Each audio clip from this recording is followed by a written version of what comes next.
Hi, and welcome to Dixie Sun News at noon. I'm Mason Hardy. And I'm Ariel Cabrera. Thanks for joining us. The Dixie Forum will be hosting two scientists working with NASA who are developing a way to sustain life on Mars. Utah State University professors Dr. Lance Seefelt and Dr. Bruce Bugbee have been studying ways to recycle air and water to grow food in an enclosed system, which in theory could potentially operate independently from Earth. The forum will be on Tuesday, March 6th at noon in the Dunford Auditorium in the Browning Building. Admission is free and the public is encouraged to attend. The Salt Lake City Ballet West is here at DSU. It's been more than 20 years since they have performed in St. George. They will be performing as part of their celebrity concert series, Works From Within, tonight at 7:30 in the Cox Performing Arts Center. You can purchase tickets at dsutix.com or at the door for $30. The Multicultural Inclusion Center hosted a poetry slam Tuesday night in honor of Black History Month. The MIC wanted to raise awareness of different cultures by creating this event with bilingual options and free reign of creativity. Many more students arrived than anticipated, but were welcomed with open arms. These diverse students competed with various poems that they recited, using even some of their very own original works. There were a total of 3 rounds, and first place went to Jasmine Magana at the end of the night. With spring break coming up, Zion is a popular spot for the students in the national park. Officials are making some changes to reserving campsites. Finding a campsite without a reservation in Zion National Park has been an unlikely situation. Officials of the national park have announced their 2 main campgrounds, Watchman and South, are now reservation-only campgrounds.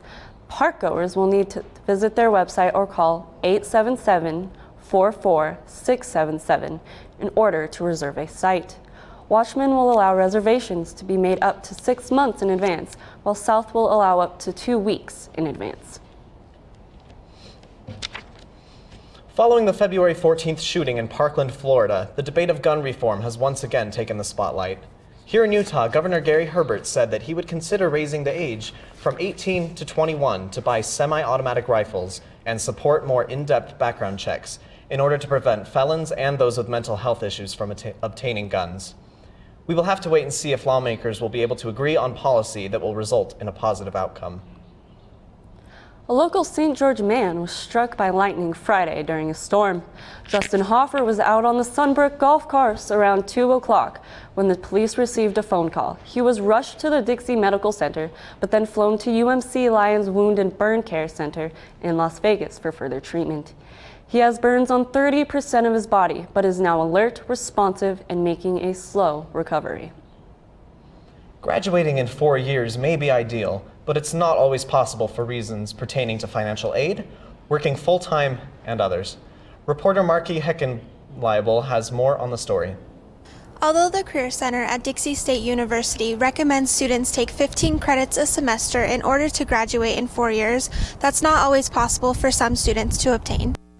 Ali 3, Director of Career Services, said graduating in 4 years is typically not the case for some students. So when they look at retention numbers, then they actually give it from up to 6 years. And you can count your retention numbers as long as they graduate within 6 years, even though 4 years are encouraged. There are multiple reasons why a student might not graduate within 4 years.